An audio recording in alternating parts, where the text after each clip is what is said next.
Hades no fue desterrado por maldad. Fue apartado porque nadie quiso ocupar su lugar. Mientras otros reinaban bajo la luz, a él le entregaron lo que el mundo rechaza. No eligió el inframundo, cargó con él. Y ese rechazo silencioso terminó definiendo quién debía ser. Hades no fue odiado, fue evitado. Nadie lo expulsó con palabras. Simplemente dejaron de mirarlo. Mientras los otros dioses disputaban el cielo y la tierra, a él le entregaron lo que nadie quería ver.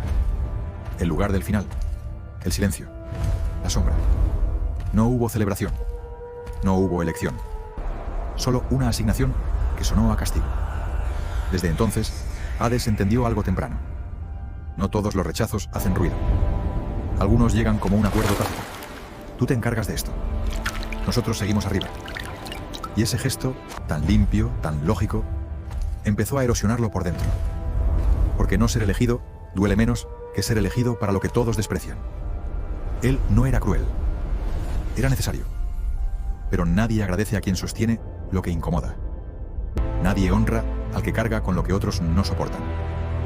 El inframundo no lo corrompió. Lo aisló. Le enseñó que su presencia debía mantenerse al margen. Que su rostro no debía aparecer en los relatos gloriosos. Que su nombre solo se pronunciaba en voz baja. Hades aprendió a gobernar sin aplausos. A existir sin testigos. Y eso va formando una grieta lenta. Porque cuando nadie te mira, empiezas a preguntarte si realmente existes. Si tu función te define más que tu esencia. Si eres Dios por naturaleza o por obligación. El abandono no siempre viene acompañado de soledad física. A veces estás rodeado, pero separado. A veces cumples un rol tan importante que nadie quiere ocupar tu lugar. Y eso te condena a permanecer ahí para siempre. Si esta parte de la historia te resulta incómoda, tal vez sea porque reconoces ese tipo de silencio. Ese donde nadie te expulsa, pero nadie te reclama. Y Hades sigue ahí, cumpliendo, esperando, sin saber si algún día alguien lo mirará sin miedo. Gobernar lo que otros temen no te vuelve poderoso, te vuelve distante. Hades no reinaba sobre el miedo, reinaba sobre lo inevitable, sobre aquello que todos saben que existe, pero prefieren no nombrar. Cada alma que llegaba confirmaba lo mismo. Nadie venía por voluntad, nadie lo miraba sin recelo. Y gobernar así va moldeando la mirada, va endureciendo el gesto, porque cuando todos te temen, empiezas a preguntarte si mereces algo distinto. El poder que le fue dado no nació del deseo, nació de la necesidad ajena. Alguien tenía que hacerlo. Y ese alguien fue él, sin gloria, sin alternativa. Con el tiempo, Hades entendió que su autoridad no generaba respeto, sino alivio. Los dioses respiraban tranquilos, sabiendo que el horror estaba contenido lejos de ellos. Y esa tranquilidad tenía un precio: su aislamiento. Porque el poder que se construye sobre el miedo nunca invita cercanía, solo distancia, solo silencio. Gobernar lo que otros temen implica cargar con sus proyecciones, sus culpas, sus fantasmas. Cada sombra del inframundo también era una sombra que los demás no querían enfrentar. Y Hades las sostenía todas, sin que nadie preguntara cómo pesaban, sin que nadie dudara del costo. Poco a poco, ese poder dejó de sentirse como autoridad y empezó a parecerse a una condena funcional. Eres fuerte porque no tienes opción. Mandas porque nadie quiere hacerlo.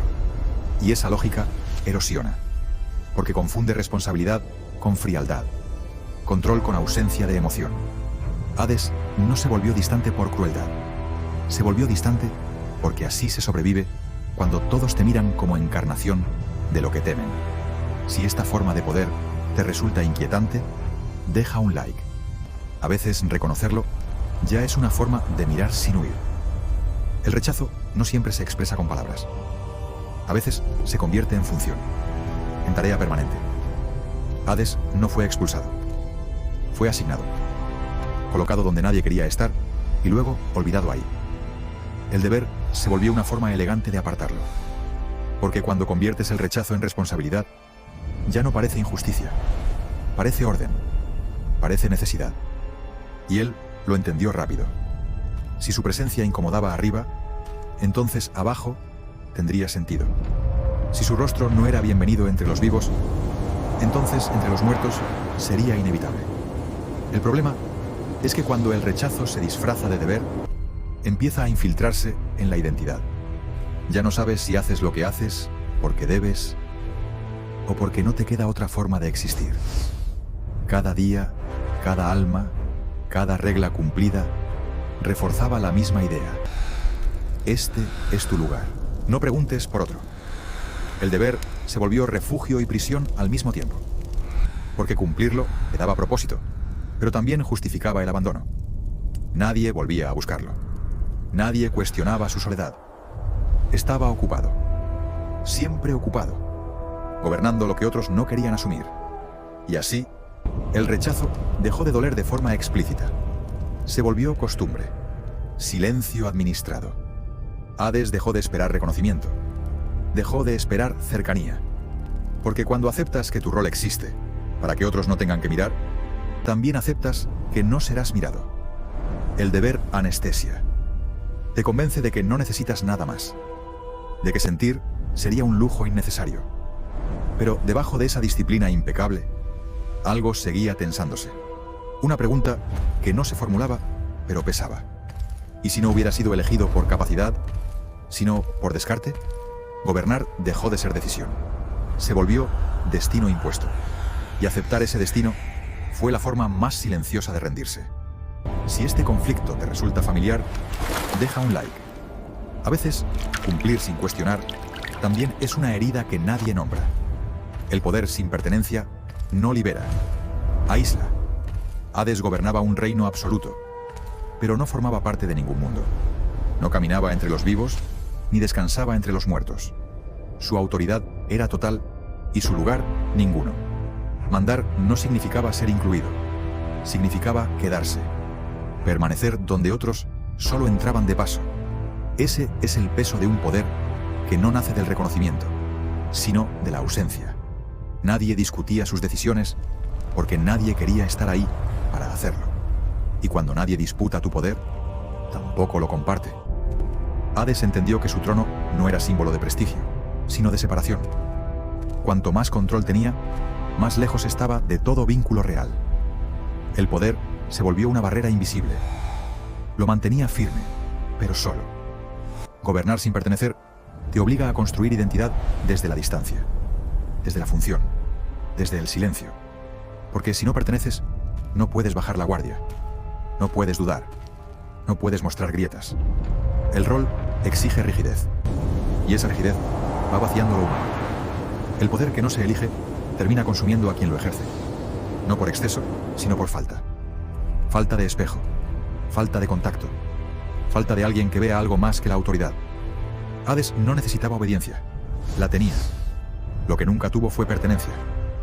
Y ese vacío no se llena con dominio, se disimula, se administra, se normaliza.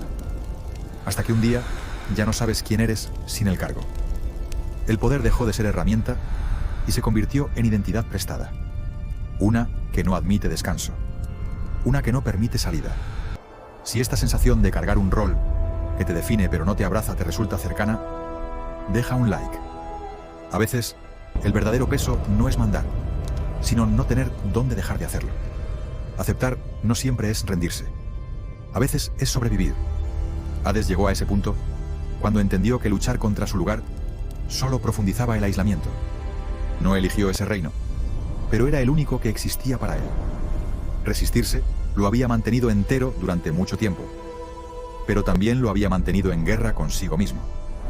Aceptar fue reconocer el límite, no el del poder, sino el de la negación.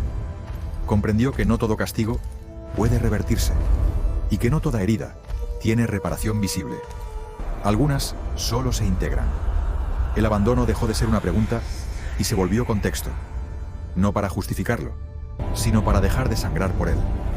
Hades no encontró consuelo en el amor ni redención en el reconocimiento. Encontró estabilidad en asumir lo que era sin intentar convertirlo en algo distinto. El problema es que aceptar un papel impuesto no borra la pérdida, solo la vuelve silenciosa.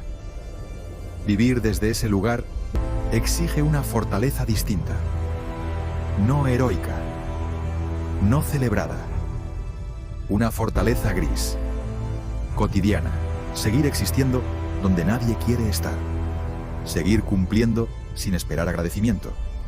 Aceptar también es renunciar a la fantasía de ser visto como algo más. Y esa renuncia tiene un costo interno profundo, porque cuando aceptas un rol que no elegiste, corres el riesgo de confundirlo con tu identidad real.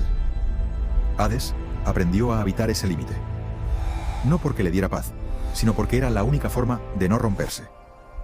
El rechazo ya no era una herida abierta, era una cicatriz constante, parte de su forma de estar en el mundo.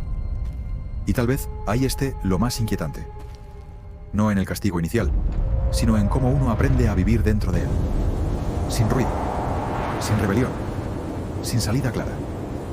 Si este tipo de historias te interesa y quieres seguir explorando los conflictos psicológicos detrás de los mitos, suscríbete al canal. Aquí no buscamos finales justos. Observamos las heridas que nunca pidieron existir. Tal vez la parte más incómoda de esta historia no es que Hades fuera rechazado, sino que el mundo funcionara mejor fingiendo que él no existía. Alguien tenía que cargar con lo que nadie quería ver.